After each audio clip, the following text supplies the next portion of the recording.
Today, we're talking Hamilton. It's a Broadway play that almost every person on the planet has heard of, but was recently put on Disney Plus. And I decided to watch it this weekend with my family, and I had a blast. I haven't really heard of Hamilton, is the weird thing. It's like I've heard of it, but I have not heard a single song. And so me and my family, we got dressed up, got our nice coats on, looked all nice and fancy. And so we decided to sit down, and I loved every minute of it. I didn't think there was a bad song. My sister did, because she has seen it like 5 times in person. And she was telling me, well, that's a terrible song. I loved every minute of it. I enjoyed every little part of it. It was really good. Like, I've never listened to music, my sister has, and so she was losing her mind singing along, and I'm watching it, and not just the songs, like the songs just carry the story really well. And I didn't know, one thing is how many people from Hamilton I knew, because they played Kristoff in Frozen. They have Leslie Odom Jr. I know Lynn because everyone knows he's the dude who made that. And then they got the new dude in the Snowpiercer show, which I didn't know. And so like I'm sitting there, I know this guy, know this guy, know this guy. And then they have a bunch of other little actors. I'm like, oh, I recognize this guy. So I thought that was actually very interesting. And so I enjoyed watching it. The story just follows Alexander Hamilton, or I'm not sure how accurate this thing is, but it could be very accurate, could not be. I don't really know. But it follows the life of him, who's a founding father in America, who's a very wise and smart guy, but he had problems, so they go into that. And it just shows how he starts as a young immigrant into this whole thing. And they actually have a song where it's like, he's like, how does and they list off all the things, and it's used like in 5 different ways. And that's what's really interesting, how you can take one song and one line and just kind of escalate it like that. I didn't know you could do it that well, but they did.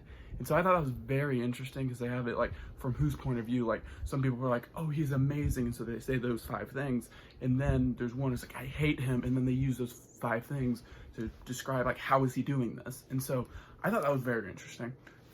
It's shockingly very emotional.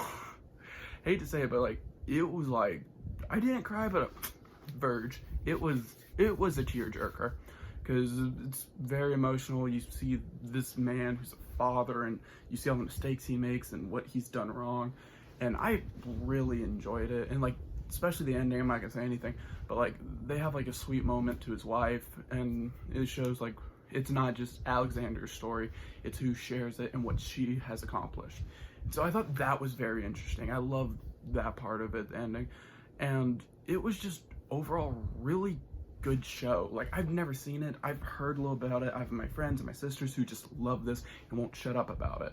So I got back from vacation last week. I said, okay, let's watch it. And so we sat down, we dressed up. I had a tie and everything, and we decided we'll make it like we're going to the theater. And so we started to watch it, and it was just really good. And the one thing that isn't their fault per se, because it would be really hard to edit that, is they did have like an intermission, which is just a 1-minute timer, and after like an hour and a half or something like that. And so they do it because they have an intermission in their whole show, but like you kind of wish they could have edited that together so you could just watch it like a long movie and like edit it. But I understand why they did that, so they wouldn't be like, wait, that looks weird. But the final thing I really want to talk about with this is just how well the cameras actually worked with this, because this wasn't they were playing to the cameras, it was playing to the audience, because this is the live audience. It was really well done, because they got close-ups that my sister saw in real life, but she didn't notice stuff in real life as she did in this, because it gets close-ups and you can tell stuff that you wouldn't be able to tell any other way. Like, my sister didn't have the best seats, but they were good enough. You could see everything. But she said she was watching, he's like, I didn't notice that, I didn't notice that, I didn't notice that. And I really like, they do have close-ups on the actor's face, and you can just see the emotions. If you were far away, you wouldn't be able to tell as much. And so I'm not saying like don't see in person, just watch it on Disney Plus. No, it was very interesting. I thought it was, because I've seen shot plays and most of them are crap, but it was really well shot in my opinion. And so I thought that was really well done. And so last thing I really got to say is just, what did y'all think about all of this? I thought it was an amazing thing. I think Disney Plus finally had something original that wasn't nostalgia. I think that was a great idea for them to bring it on.